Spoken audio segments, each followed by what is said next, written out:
I absent my first guest, who I am very happy to say is here. County Medical Officer of Health, St. George West. She is Dr. Adele Chin. Doctor, a very good morning to you. Happy Valentine's if you celebrate that, and it's good to have you here with us. Good morning, Mr. Bishop. It is great to have you. Rennie would be fine. I hope we will continue along that line. Doctor, we are talking about a number of issues that surround the Zika virus. But before we get to the Zika virus, which is our thrust this morning, there are usually after Carnival a number of post-Carnival illnesses. We have outstanding, of course, the whole question of H1N1, which is swine flu. But any other thing before we get to swine flu, anything else? I mean, it's also called ducking. I mean, there is the ducking flu that folks find names for. Any other flu we dealing with? Anything else? No, well, as you said, I mean, after Carnival, we always see, an increase in respiratory illnesses because, of course, with tourists coming, we have a nice little sharing of infectious diseases. Yes. So there's nothing specific that we're looking out for. Certainly, there are many viruses other than influenza that they bring. The common cold and all these other strains, because there are many types of viruses. But certainly, influenza remains high on our list of priorities to ensure that the public is aware about, because it's the same protection that you use for anything. Hand washing, covering your cough when you cough, using a tissue when you sneeze, throwing it in the trash. Staying away from work or school if you're sick, that sort of thing. So regardless of which bug it is, we want to encourage people to take the same precautions. And the reason I ask you that is because sometimes something can be happening in the room that sucks up all the air. And folks would be talking about HIV as the major issue, and nobody talks about chlamydia, which is equally dangerous. But so I just wanted to dispel any other peripheral viruses that's going on that we may hear as coming out of the number of visitors we had here. So let us get into the question of swine flu. That is still here. That is we have a number of deaths here. And according to the Minister of Health recently, he said for the last 14 or so days we've been fortunate because we went into the carnival season, I believe it was at 73, and we have only gone up to about 78 now, just an addition of about 4, he said. That seems to be becoming under some kind of control. Is that accurate to say? Well, certainly we have, it seems that there are a fewer number of confirmed cases coming out of the lab. We still, of course, are actively looking for them. But that's the nature of flu. You have a spike, as we had, and then, you do have a kind of tapering off. So we're hoping that is, in fact, what we're seeing. Remember, too, of course, we have lots of people getting vaccinated who have been vaccinated over the past few months, especially, of course, the high-risk persons. So we're hoping that has something to do with it. So definitely we are hoping that this is in fact the influenza outbreak that we were seeing, coming under control, and that we would move on to other things. Well, we've got Zika standing up in the room we want to get to. Dr. Adele Chin is my guest as the voice you're hearing. Before I get to that, the same vaccination that you get for H1N1, is that the same one that works in the same way? With Zika, or are we talking about two different things. There's no vaccine for Zika. Good enough. Yeah, so the intent, and it's a good thing, because I know there is some public misconception about it, because maybe we, the message, because we're talking about two things at the same time, it's easy to get mixed up. Yeah, I thought we would differentiate between both of them before we got into Zika, and folks conflate what we're saying. Yes. So the influenza vaccine that we offer protects you against 3 strains of the most common strains that are circulating, different types of flu, including H1N1. So it's not really an H1N1 vaccine per se. It's a flu shot that contains an H1N1 component. And of course, important to say that this does not protect you against Zika. There is no vaccine yet developed for Zika. The only vaccine we have against any mosquito-borne disease is actually yellow fever, not dengue, not chikungunya, and certainly not Zika.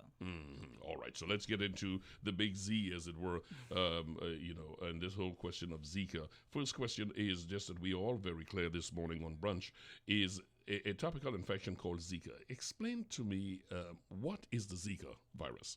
Okay. So the Zika virus is like a relative of the dengue and chikungunya viruses.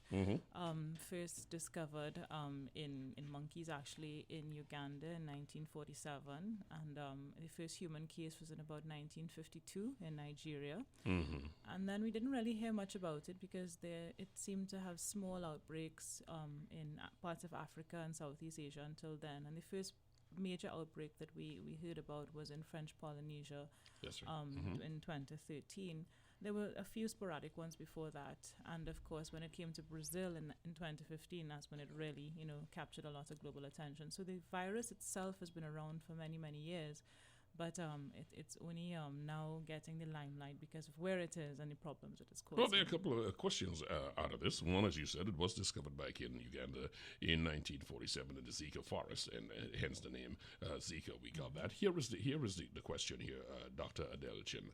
If it existed from 1947 in Africa, albeit in, as they argue, maybe in smaller population, but it existed. It was discovered. They knew it was there. What happened between 47 and now, almost 50 years later? This sudden leap that it is now in Brazil, it's in this side of the world. What happened between then and now? Well, that's the question everybody's asking, and it's an important question, and we can only hazard our best guesses.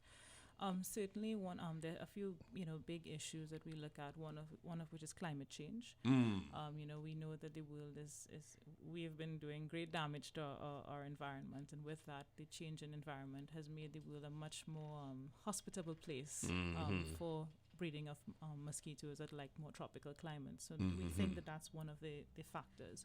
Another one certainly is just globalization. Everyone says the world is getting smaller, and it's true. So viruses that couldn't previously travel from one place to the other, because of course previously they would travel by ships, in those times. And of course you would have certain things like people may die off before, they reach wherever they're going to, and these sorts of things, that's not happening anymore. People, go from here around the world in half a day. And of course you also have urbanization. We are interacting with our heavily forested areas in ways that we never used to before, because we're building and building and building and encroaching on the natural environment. So the animals that normally would, harbor these sorts of viruses that we would never know about, like the monkeys, for example, we are now getting into contact with them. And the virus will cross the animal-human interface and then enter our population. So we think that these are some of the things that are responsible for why perhaps Zika is a problem today. There are some speculations in some other area. The guest who follows, Dr. Noel Kalicharan, will deal with the area of a possibility of engineered mosquitoes, the predator mosquitoes, super mosquitoes, as it were, and he's thinking that this, anyway, you will get to that after. We are dealing, however, with the area. We understand what is Zika. We understand how it is speculated that it crossed, from Africa all the way over here in this side of the world. The question now is, how is it transmitted from person to person? We understand the mosquito is going to get in there, he's going to take the blood, he's going to interfere with it, you get it that way. How is it transmitted from person to person? Right. So, still the major way that we think that Zika will spread from person to person is indirectly through the bite of an infected mosquito. Overwhelmingly, we think that that's still the way that it is spread. So a mosquito bites an infected person and then would bite an uninfected person, and that's how it would spread through the mosquito. Of course, we do know that there have been the reports recently about the confirmation of sexual transmission of Zika. And it's important to note that this is actually not new news. The first time that was actually documented was by a researcher since 2008 with a traveler from, I believe it was Senegal, who returned, I believe, to the U.S. And then after that, in about 2013, I believe, there was another case in French Polynesia that they were looking at. But if you think about it, since 2008 and now, this is just the third time that they've really reported that they believe there's evidence of sexual transmission. Yes. So while this certainly may be so, and it's something we have to pay very careful attention to, still the overwhelming way that it will be transmitted is through the bite of an infected mosquito. And it is still very early, as you said. What was it? 2008 first case, second case 2013, and early February is where we had the thing coming out of Texas that in fact it was sexually transmitted. I heard a report as recent as last weekend, as recent as a matter of fact as Wednesday, that saliva is now an issue, that it can be transmitted that way. So it's not only through semen, but it can be done through saliva. Well, the thing is, when someone is infected with any virus, you can shed the virus in any of your bodily fluids or blood. So we have to look at all the bodily fluids and see if the amount of the fluid is enough to transmit the virus. So, for example, saliva, like you said, well, they did confirm it's in semen and even breast milk, So you have to look at all of these fluids and is it enough to transmit the virus or not? Because the virus merely being present may not be enough to actually cause infection. Dr. Adele Chin is the voice that you're hearing with us inside Brunch this morning. Is there a test? We mentioned before there is no vaccine for it, but is there any way one can test to know if they have been infected? Sure, there is a blood test to confirm the presence of the Zika infection, and this is done right here in Trinidad at the Caribbean Public Health Agency laboratory. Okay. It's you would not actually be tested for Zika alone. You would actually, we have an algorithm that we use where you actually look for dengue and chikungunya and Zika, because these viruses are all very similar. And remember, we already have dengue and chikungunya in our population. So it would be very important to make sure that it's one of the three and not just looking for one alone. Is it a misunderstanding? So, and is this easily available, by the way? The test is done in terms of easily available. Once it is that the person meets a case definition of the virus, which means, the way that there's a benchmark, symptoms or behavioral So pattern. whether you have fever or rash and arthritis, joint pain, or the redness of the eyes, which are the most common symptoms. So if the person meets that definition and they've reported the symptoms in a certain amount of time, then definitely testing can be accessed. Because you see, the thing is, what we actually look for is the genetic material of the virus. And that actually goes away after 1 week. So if someone says, well, 2 weeks ago I had this, that would not necessarily be the right person to test, because the test might be a false negative. I got you.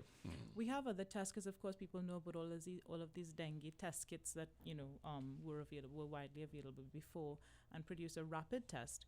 But these tests actually check for antibodies to the virus. So that's what your own body produces in response to fight off the infection, right?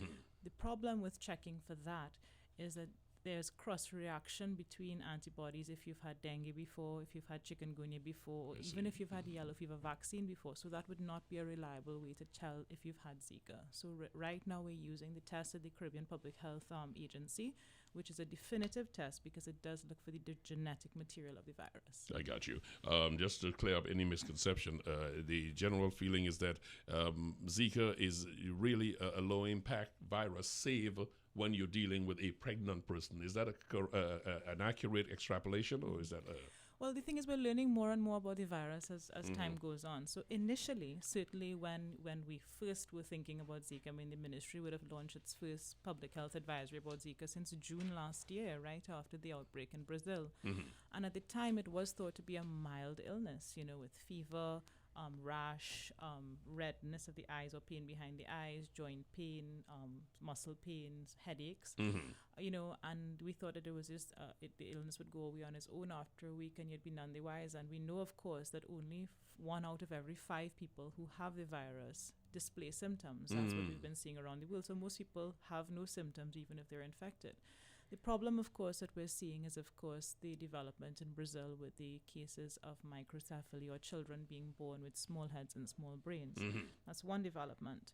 The other new development that we have is that there is a report about cases in Latin American countries where the virus is prevalent, where people are suffering from an immune condition where basically your immune system turns on itself, and it's called Guillain-Barré syndrome. So both of these things are things that are developing every day. We're hearing more. No one is sure, right? And it all depends on, when the proper research is done and the studies that come out, because you have to have very, very robust studies to prove or disprove. So we just have to continue to pay attention, and this is why we have to treat it as if it's a serious problem until we know for sure that it's not.